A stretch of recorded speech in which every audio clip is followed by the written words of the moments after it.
Hey folks, this is Vince with Dan's Gaming Addiction, and today we're going to try yet another Zombie Survivors.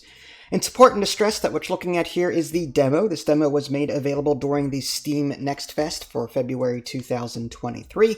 I've played it a little bit, and based on what I've seen, it's very akin to Vampire Survivors, where it's a top-down view, and your character automatically shoots at enemies nearby. Although instead of it being monsters, it's more like zombies. Now, what's cool about this is that there are squad mechanics in the sense that whenever you level up enough, you can add more members to your team, and they each shoot different weapons depending on the classes that you pick. It's kind of cool. It's still a bit of a gimmick because in other Vampire Survivor-esque games I've played, typically the character gets like 5 or 6 different abilities that they're shooting off all at once. Well, in this case, it's just a graphical representation where this squad member shoots the pistol, and this squad member shoots this, and this squad member shoots that. It's not like you're controlling each squad member individually. So it's kind of a gimmick, but also it's kind of fun.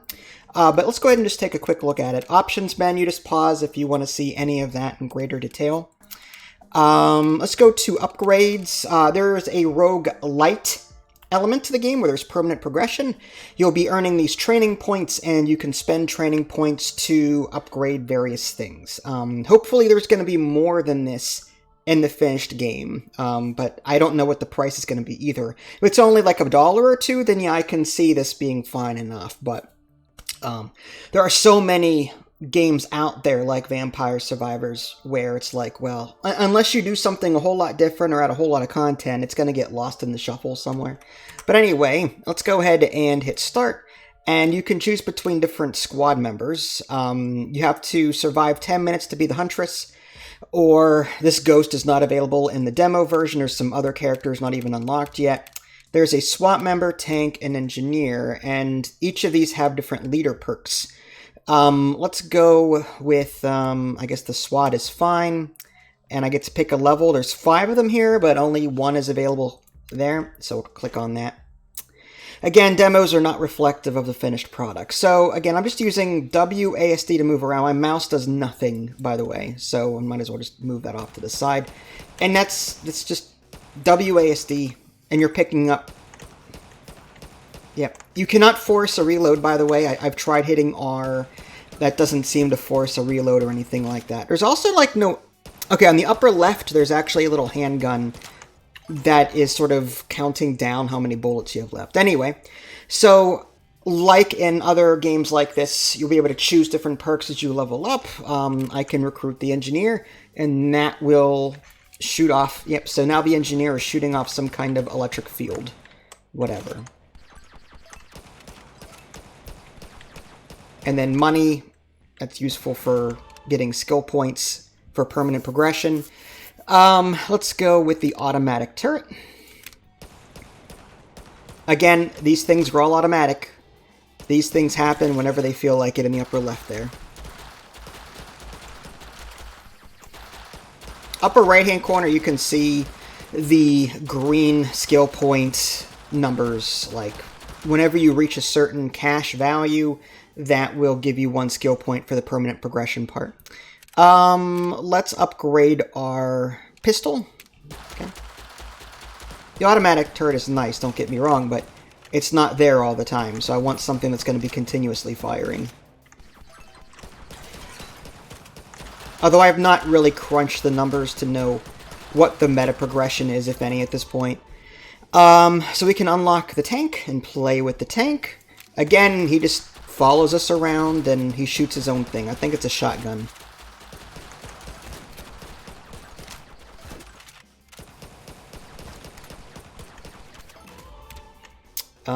Let's go with the saw blade drone. It just, yep, moves around our characters and automatically damages things. I've seen that in plenty of other games before. Health is on the very top middle. The yellow bar is experience. Let's upgrade our taser. That's for the engineer. And again, that cash is for the permanent progression points. Upper right-hand corner if you want to see the green numbers.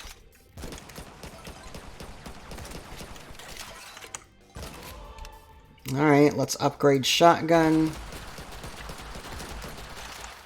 Sometimes there'll be power-ups that you can pick up. That magnet just drew everything from the environment to me, which is awesome. Let's go with taser.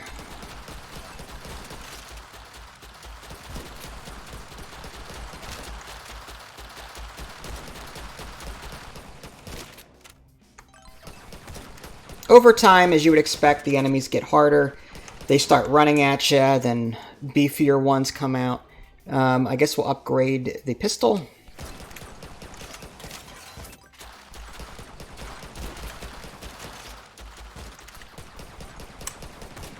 I think the last game that I played off camera, I lasted, what was it, 5 minutes? Yeah, the difficulty ramps up very quickly in this.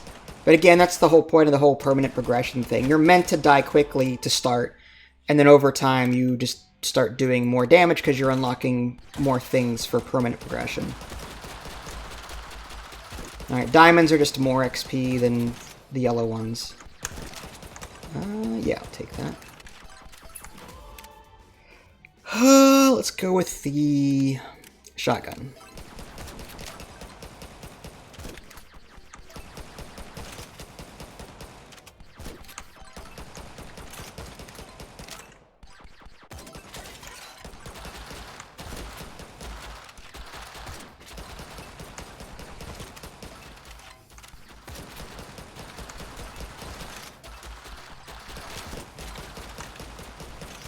As far as I can tell, there is a limit to the map. If I go down enough, I think I run into a wall.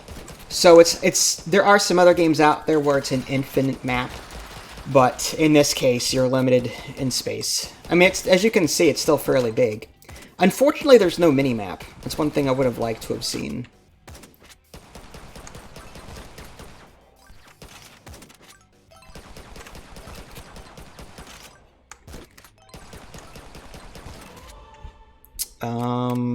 I guess electrocute zombies around the engineer every 20 seconds. Sure. Well, I'd like to get that chest unlocked, but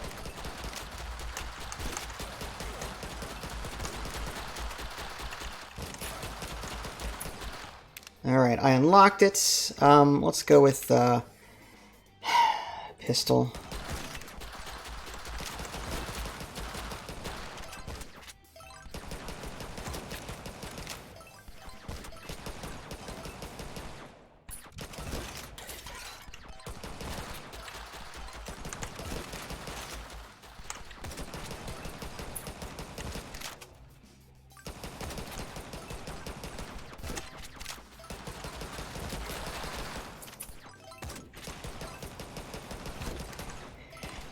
I hope they add a lot more to this game. I see a lot of potential here. I love the graphics and the art style.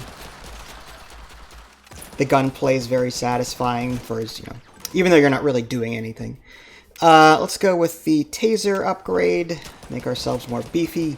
I tried focusing on the turret last game, and I didn't do very well. Again, I suspect that's because, again, the turret is only up for a brief amount of time, and there's a cooldown on it, so you're not always getting the firepower from it.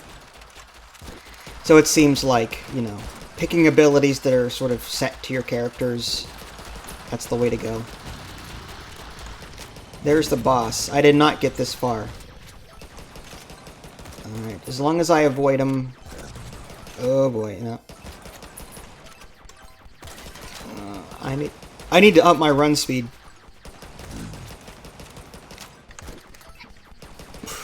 And again, that's all done via permanent progression. I've never beaten the boss before. Look at that. And that was just one game prior under my belt. Now, if I can get to the chest long enough, well, I'm dead. Well, there you go. So, game over. And it gives you some stats. And there's a training screen. And let's just take a look here. So, I've got 3 training points. And I can come here and I can spend them. This one's going to cost 2. That one costs 1. Let's just go with, let's collect more money. The faster we get permanent progression, the better. I've got 1 training point left. You cannot undo selections, The only one that costs 1 at this point is this Endurance. That just gives me more health. Typically, if you're dead, you're dead anyway, so I like to put it into experience and money wherever possible. But that was yet another Zombie Survivors demo. If the developer sends me a key for the full game, I'll be happy to cover it more. If you guys haven't already, subscribe to me on Twitch and YouTube. That way you can stay up to date with any new content I plan to publish. This is Vince. Thanks for watching, and I'll catch you all next time. Take care.